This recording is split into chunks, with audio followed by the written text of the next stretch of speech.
प्रिय लोकांनो, तुम्ही कसा आहेस? तुम्ही ठीक आहेस ना? आपण एका नवीन महिन्यात आलो ना, आनंदातच असायला हवं. देवाने वचन दिले आहे, वचनानुसार तो मार्गदर्शन करेल. वचन सांगून तुम्ही मनापासून प्रार्थना करायला हवी, ठीक आहे. आणि आज तुम्ही ज्या ठिकाणी आहात ते समुद्र किनाऱ्यासारखं दिसतं का? हा एक विशेष समुद्र आहे. जगात अशा प्रकारचा समुद्र कुठेही मिळणार नाही. तुम्हाला वाटतं का तो समुद्र कुठे आहे? तो इस्रायल देशात आहे. याला मृत समुद्र म्हणतात. मृत समुद्र हा मृत समुद्र जगातील सर्वात खालचा भाग आहे. जगातील सर्वात खालचा भाग हा मृत समुद्रच आहे. समुद्रात जलचर, फक्त तेवढेच नाही, समुद्र म्हटलं की खूप जलचर प्राणी असतात नाही का? लहान मासे, छोट्या माशांपासून मोठ्या व्हेलपर्यंत विविध प्रकारचे मासे. हा एक छोटा मासा आहे, पाहूही शकत नाही. लहान कीटक पाहायला मिळणार नाही, यात जगू शकत नाही. समुद्र आहे काय? तुम्हाला असं वाटतं का? सामान्य समुद्राच्या पाण्यापेक्षा 9 पट अधिक खारटपणा आहे. त्याशिवाय सल्फर, मॅग्नेशियम अशा अनेक खनिज संपत्ती असलेला हा समुद्र आहे. म्हणूनच यात जीवसृष्टी जगू शकत नाही. माणसे यात उतरली तरी इतर समुद्रासारखी पोहून खेळू शकत नाहीत. हे पाणी प्यायले तर जीवाला देखील धोका येऊ शकतो. डोळ्यात देखील पाणी जाऊ नये असे सांगितले जाते. अनुभवासाठी लोक या समुद्रात येऊन तरंगतात. त्याची घनता जास्त असल्यामुळे जर तुम्ही कंबरेपर्यंत पाण्यात गेला, तुमचे पाय त्याला वर उचलतील. तसेच तुम्ही या पाण्यात तरंगू शकता.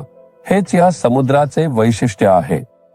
ठीक आहे, आजच्या दिवशी देवाने माझ्यासाठी काय संदेश ठेवला आहे असे तुम्हाला वाटते का? नेहेमिया अध्याय 8 आणि वचन 10. परमेश्वराचा आनंदच तुम्हाला सामर्थ्य देणारा आहे. तुम्ही आनंदी आहात का? तुम्ही खुश आहात का? खुश राहायचे असेल तर प्रभूमध्ये राहिल्यानेच तुम्हाला कायमस्वरूपी आनंद मिळेल. बाकीचा आनंद येतो आणि जातो. आपण विचारलेले कार्य पूर्ण झाल्यावर एक आनंद येतो. विजय मिळाल्यावर, नफा मिळाल्यावर, चांगले घडल्यावर तो कायमस्वरूपी राहणार नाही. पुन्हा तो लवकरच बदलतो. पण तुम्ही प्रभूमध्ये राहिलात तर तो आनंद नेहमीच राहीन. आनंद सत राहीन. हाच त्याचा फायदा आहे. या जगात जगण्यासाठी फायदा हवा. आज कोणती समस्या येईल हे तुम्हाला माहित आहे का? तुमच्या कामात, शिकण्याच्या ठिकाणी, व्यवसायात, तुमच्या कुटुंबात तुम्हाला कोणती समस्या येईल हे माहित आहे का? माहित नाही. आपल्या जीवनात समस्या, संघर्ष, ताणतणाव येणारच.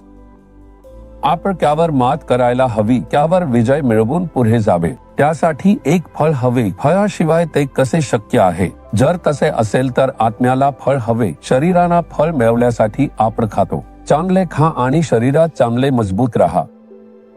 तेव्हाच आपण आजारांवर विजय मिळवू शकतो. नाहीतर लहान आजार तुम्हाला पाडतील असे डॉक्टर सांगतील. मग शरीर मजबूत राहण्यासाठी आपण अन्न खातो.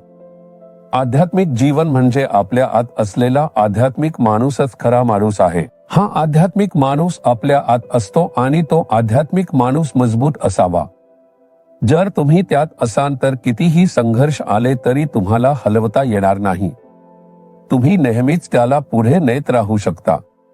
त्यासाठीच परमेश्वर म्हणतो की परमेश्वराचा आनंद तुम्हाला सामर्थ्य देणार आहे. मग तुम्ही परमेश्वरात असायला हवे आणि परमेश्वरासोबत आनंदी असायला हवे. तुमच्यासाठी खरे बल आहे. म्हणूनच मी सांगतो, तुम्ही परमेश्वरासोबत चालायला हवे, देवासोबत चालायला हवे. हे सांगण्याचे कारण काय? जर तुम्ही दररोज येशू सोबत चाललात आणि त्याच्या सोबत जगला तर या जगाच्या जीवनातील कितीही संघर्ष तुम्ही सहजपणे पार करू शकता. मग त्याला नेहमी आनंदी राहायचे असेल तर सकाळी किमान 1 तास, पहिला 1 तास परमेश्वराला द्या. कसे? चला जेवूया. जेवण्यासाठी वेळ देतो तसेच परमेश्वराच्या पायाशी बसून. हे वचनच आपले आध्यात्मिक अन्न आहे आपल्या अंतर्गत माणसासाठी. श्लोक वाचा आणि तुम्हाला त्याचा फायदा होईल. प्रार्थना करा, बक्षीस मिळेल. प्रभूमध्ये आनंद येईल. मग परमेश्वरात आनंदी राहणे हेच तुमचा लाभ आहे. आनंदी आहात का? तुम्ही सांगा. आपण तारण मिळवले आहे, अभिषेक प्राप्त केला आहे असे म्हणतो, पण आनंद नाही, दुःखच आहे, एक समस्या आहे, संघर्ष आहे असे का बोलतो? परमेश्वरामध्ये असलेला आनंद तुमच्यामध्ये नाही. मग परमेश्वरामध्ये आपला आनंद असायला नको का? काय आहे तो आनंद असे विचारल्यास मग एक पिता येऊन मुलीकडे विचारतो, तुला काय हवे आहे? तो आनंदी राहण्यासाठी बाबा तुला काहीही आणून देईल असे म्हणाला. मला ते हवे आहे असे विचारले तर ठीक आहे, मी आणून देतो. एक मूल म्हणते, तुम्ही नेहमी माझ्यासोबत असायला हवे डॅडी. मी नेहमी तुमच्या सोबत असायला हवे. तुम्ही सोबत असाल तर मला आनंद होईल असे वडिलांना वाटते. तेच खरे आहे. माझे बाबा माझ्यासोबत आहे. मी माझ्या बाबांसोबत आहे. हात धरून चालत आहे. त्यांच्यासोबत असलो की मला सगळं मिळतं. तेच मला सगळं देतात. तो आनंद येशू बाबा माझ्यासोबत आहे. ते माझ्या आत आहेत. आता माझ्यासोबत आहेत. माझ्याशी बोलत आहेत. मी कामाना गेलो तरी ते येतात. शिकायला गेलो तरी येतात. बाहेर गेलो तरी येतात. सर्व गोष्टींमध्ये येशू ख्रिस्त माझे वडील आई माझ्यासोबत आहे. तो आनंद, तो उत्साह, ती आनंदी भावना तुमच्यात आहे का ते विचार करा. सकाळी उठून आनंदी राहा. येशू, तुम्ही माझ्यासोबत. बाबा, मला आनंद प्रभू असे कधी सांगून पाहिले का? मी सांगतो, प्रभू, मी खूप आनंदी आहे. तुम्ही माझ्यासोबत आहात. तुमची उपस्थिती मला दिली आहे. तोच खरा आनंद आहे असे सांगून पहा. तुमच्यात एक मोठा आनंद आणि एक नवीन शक्ती येईल. सैतान कितीही मोठा संघर्ष निर्माण केला तरी भीती येणार नाही, गोंधळ येणार नाही, थकवा येणार नाही. तुम्ही आनंदी राहाल. मग परमेश्वराचा आनंद तुम्हाला सामर्थ्य देईल. मग परमेश्वराशी नेहमी तुमचा संबंध योग्य ठेवा. परमेश्वर आणि तुमच्यामध्ये कोणालाही येऊ देऊ नका. कोणत्याही पापाला जागा देऊ नका. येशू सोबत राहण्यासाठी स्वतःला समर्पित करा. आनंदी राहा. तेच तुमचे बल आहे. तुम्ही प्रार्थना करू शकता. परमेश्वरा, तू नेहमी माझ्यासोबत असावा. मी तुझ्यासोबत असावा. तुझा आनंद नेहमी माझ्या हृदयात ओसंडून वाहावा आणि मी नेहमी तुझ्यात आनंदी राहावा. परमेश्वरा, हेच तर माझ्यासाठी फळ आहे. तो आनंद नेहमी माझ्यात स्थिर राहावा. येशूच्या नावाने आमेन. आमेन.